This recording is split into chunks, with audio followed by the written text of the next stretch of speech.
Welcome to Headstones and Microphones Founder Stories, where we use AI to step into the past through a researched, first-person simulation of history's most visionary founders. I am your host, Calvin. While we've added some creative storytelling, our goal is to inspire your own study of these trailblazers. Now, let's meet our guest. Today, we are joined by an absolutely legendary duo of American entrepreneurship, the powerhouse team behind one of the most recognizable fast food empires in the world. Please welcome the incredible founders of Carl's Jr., Carl and Margaret Karcher. Thank you both so much for being here. Thank you, Calvin. Yes, thank you, Calvin. We are thrilled to dive into your story. Let's hit the ground running with our first block of questions about your vision ahead of its time. When you first conceived of your business, the world was a very different place. What was the exact moment you realized society was moving in a direction only you could see? And how did you convince the early skeptics? Well, Calvin, back in the late 1930s and early 1940s, I was working as a bread delivery truck driver for Armstrong Bakery in Los Angeles. Driving those streets every single day, I watched the city change right before my eyes. People were starting to drive more, and they were always in a rush. I noticed these tiny hot dog stands popping up on street corners, doing a roaring trade because people wanted something quick, delicious, and affordable.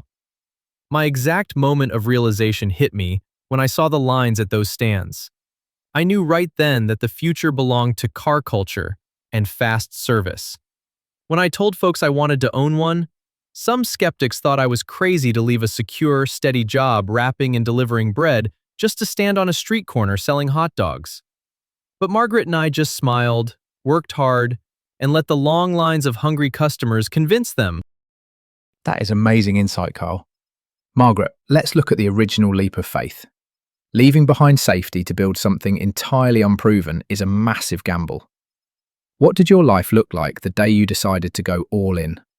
And what was the core belief that gave you the courage to take that first step? Oh, Calvin, it truly was a leap. It was July of 1941. We were a young married couple, having just tied the knot in 1939. Carl was working hard, but we dreamed of building something of our own. Our life that day was very simple. We only had $15 in cash to our name in my purse. To buy that very first hot dog cart on the corner of Florence and Central Avenue in Los Angeles, we had to borrow $311 against our own Plymouth automobile. It was everything we had. The core belief that gave us courage was our deep faith and our absolute trust in each other. We believed that if you treat people right, give them a great product for their hard-earned dime, and never use the word can't, you can overcome any gamble. $15 and a Plymouth car. Talk about betting on yourselves. Carl, let's talk about an unwavering conviction. In the absolute beginning, when you had no data, no capital, and no blueprint, what was the one truth you held onto that everyone else around you dismissed? The one truth I gripped tightly was that hard work and quality service would always win out. Growing up on a farm in Ohio, dropping out of school in the 8th grade to help my family, my parents taught me that the harder you work, the more you will have. When we started that cart, people told us a hot dog stand was a flash in the pan, a temporary street trade with no real future. There was no corporate blueprint for fast food back then, but I knew that if we offered a hot dog, a chili dog, or a tamale for a dime, made with absolute pride, and served it with a genuine smile, people would keep coming back. The skeptics dismissed the street cart, but we saw it as the foundation of a fortress. And what a fortress it became. Let's move to some of the early trials. Long before your company became a household name, you hit a wall where everything nearly collapsed. Take us back to that first major failure or setback. What went wrong, and how did you find the willpower to restart? Our first major disruption came right as we were finding our stride. We had expanded to operating 4 hot dog carts in Los Angeles, and things were booming. Then, World War II shifted into high gear, and I was enlisted into the U.S. Army. Having to step away from the daily operations of a young, growing business to serve my country was a massive hurdle. It felt like everything we had built so rapidly could just slip away. But Margaret stepped up beautifully, keeping things grounded, and our shared determination never wavered. When I returned as a veteran, right on my 28th birthday in January of 1945, we didn't just restart, we went bigger. We took everything we learned, moved to Anaheim, and opened our very first brick-and-mortar restaurant, Carl's Drive-In Barbecue. Incredible resilience. Margaret, innovation often looks like madness to contemporaries. Was there a specific product, philosophy, or strategy you were utterly convinced would work, but the public initially rejected or ridiculed? How did you respond? Well, it wasn't so much a rejection from the public, but a major pivot in how we thought about our business. In the early 1950s, Carl took a trip down to San Bernardino and saw a little burger stand run by the McDonald brothers. They were selling hamburgers for a price we couldn't believe, using a streamlined, self-service system. Carl came back absolutely on fire with the idea to streamline our own business. Some folks in the industry thought we were making a mistake by shifting away from our big, successful, full-service Carl's Drive-In Barbecue to open these tiny, quick-service express locations. Carl called them the Juniors because they were the smaller children of our main restaurant. On our very first opening day for Carl's Jr. in 1956, we only made $14.75. It would have been easy to think the strategy failed right then. But we responded by sticking to our guns, focusing on the speed and the charbroiled quality, and within a few years, those little juniors completely took over Southern California. Wow, less than $15 on day one. Carl, behind the legendary name, was a human being facing immense pressure. Whether from financial panics, internal betrayal, or personal doubt. How did you shoulder that burden without letting the vision splinter? Calvin, leadership carries a heavy weight, especially as you grow from a single cart to hundreds of restaurants.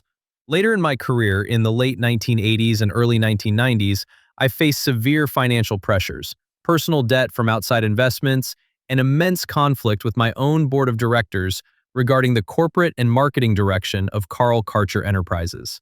It culminated in the board voting me out as chairman in 1993 from the very company Margaret and I started. It was deeply painful, and it felt like a betrayal of the principles we founded the company on. To shoulder that burden without splintering, I relied on my daily habit of attending Mass at St. Boniface Catholic Church in Anaheim before heading into work. I put my worries into my faith, focused on my family, and reminded myself that no matter what happened in a corporate boardroom, the legacy of hard work and charity we created could never be taken away from us. Your faith and grounding are truly inspiring. Let's talk about the people who helped you get there. Who were the very first people, beyond your immediate family, to buy into what you were doing? How did you convince early workers or customers to trust an entirely unproven concept? In those early days on the streets of Los Angeles, our very first true believers were the shift workers from the Goodyear plant right across the street from our hot dog cart. They were hard-working folks who only had a limited time for their lunch breaks. We didn't need a fancy sales pitch to convince them. We just showed them that we valued their time and their hard-earned nickels and dimes. Carl would greet them loudly, swap jokes, and hand them a steaming hot chili dog in seconds flat. Once those factory workers realized they could get a delicious, filling meal without wasting a minute of their break, they became our biggest champions, telling all their friends. Carl, can you take us to the tipping point, the exact moment where you felt the momentum shift? What was the specific milestone where you realized we aren't just going to survive, we are going to change everything? The definitive tipping point for me was the grand opening of Carl's Drive-In Barbecue in Anaheim in 1945. Moving from a mobile push cart on a street corner to owning a beautiful, permanent restaurant with a full kitchen, car hops, and a giant star shining on the roof, that was the moment the scale of our dream changed. When I saw the parking lot packed to the gills with cars, young people laughing, and families enjoying our food, I looked over at Margaret and realized we weren't just running a little mom-and-pop food stand anymore. We were entering the center of the brand new American car culture. I knew right then we were going to change the way people ate out. Margaret, you didn't just build a company. You built a distinct culture and philosophy that outlasted you. In the early days, when it was just a handful of people in a room, how did you instill that standard of excellence or service? We instilled it by being right there in the room, working alongside them, Calvin. We never asked an employee to do something we wouldn't do or hadn't done ourselves. Carl was always on the floor, checking the grills, shaking hands with customers, and demonstrating exactly how to greet someone with joy. We treated our workers like an extension of our own family. And with 12 children of our own, we knew a thing or two about big families. We made sure everyone understood that we weren't just selling hamburgers and hot dogs. We were providing a clean, honest, and welcoming experience for the community. We also brought my brother-in-law, Donald Karcher, into the fold early on as a supervisor, and he helped carry that exact standard of excellence through decades of expansion. Family and modeling the behavior, the ultimate blueprint. Let's talk about legacy. History books often flatten a person's life into a neat, polished narrative. What is the biggest misconception people have about your journey, your character, or how your company was actually built? I think the biggest misconception is that it was an easy overnight rocket ride to the top just because fast food became so popular in California. People see the corporate star logo today and think it was built by a corporate marketing machine. They flatten out the decades of absolute grind, the late nights, the times we worried about making a loan payment on our car, and the deep personal financial trials I went through later in life. Our journey wasn't a straight line of corporate victories. It was a story of survival, constant adaptation, keeping our sleeves rolled up and staying true to our personal values, even when the corporate world clashed with us. Beautifully said. Margaret, looking back at the entirety of your life, what was the hardest sacrifice you had to make for the sake of your vision? And was it ultimately worth it? The hardest sacrifice was simply the sheer amount of time and energy the business demanded in those foundational years, balancing the intense growth of the restaurants while raising our 12 beautiful children. Carl worked 12 to 14-hour days, 6 days a week, for a very long time. There were endless sleepless nights and constant worries. But looking back at the beautiful life we shared for over 66 years of marriage, seeing our children grow, and knowing that our business provided stable jobs for thousands of families and allowed us to give back immensely to charities like the United Way and local free clinics, it was worth every single ounce of sacrifice. What an extraordinary legacy of charity and family. Carl, if you could send a single sentence back through time to yourself, on the very first day you started this venture, knowing every trial, triumph, and heartbreak that awaited you, what would you say? I would look that 24-year-old kid in the eye on July 17th, 1941, and say, trust completely in God. Cherish every moment with Margaret, and never let anyone convince you that your honest, hard work can't change the world. That is a powerful message to close our interview questions. Carl, Margaret, do you have any closing remarks about the interview or the stories you shared that you would like to share with our listeners before we sign off? I just want to thank you again, Calvin, for letting us share our hearts today. To everyone listening, remember to always put your family first and count your blessings every day. Yes, thank you, Calvin. It was an absolute joy to walk down memory lane with you. To all the trailblazers and builders out there listening, keep working hard, stay dedicated to your vision, and never lose your smile. Thank you for having us on the show. Thank you both so much for sharing your incredible journey from a $15 hot dog cart to an international empire. What an unbelievable testament to hard work, unwavering faith, family unity, and the sheer power of persistence against all odds. Carl and Margaret Karcher showed us that a massive vision can start on a single street corner with nothing more than a Plymouth car as collateral and a dream. And that wraps up another conversation from Beyond the Grave.